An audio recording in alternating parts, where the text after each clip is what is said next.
that tells you something important. The system isn't relaxing, it's bracing. Equities held because capital had nowhere to go, bonds stayed cautious, credit stayed selective, liquidity was present, but conditional. This wasn't a money-chasing opportunity. It was money staying deployed because pulling out has its own problems. At the same time, the United States has kept its tone measured in the last couple days. Less escalation language and more deal-making. And the markets prefer that, but the allies don't fully trust it yet. Because tone creates space, but space is filled by actions, not words.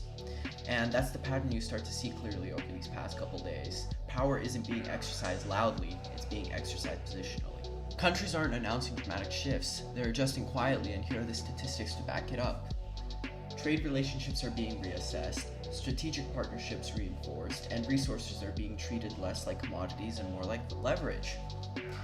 Anyway, Davos ended, and the optimism didn't follow people home. What followed instead was realism. The assumption, now is competition, not cooperation. Redundancy, not efficiency. Security, not speed. Germany saying this publicly matters. Europe doesn't pivot rhetorically unless policy has already started moving. Defense budgets, industrial policy, supply chain controls. These aren't reactions, they're preparations. And markets see that. This is why financial behavior changed subtly over these past couple days. It's not a sell-off, but hesitation. Capital stopped leaning forward, liquidity stopped expanding. Everyone waited to see who would move next.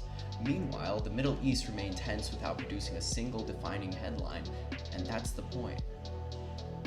These conflicts don't need escalation to influence decision-making.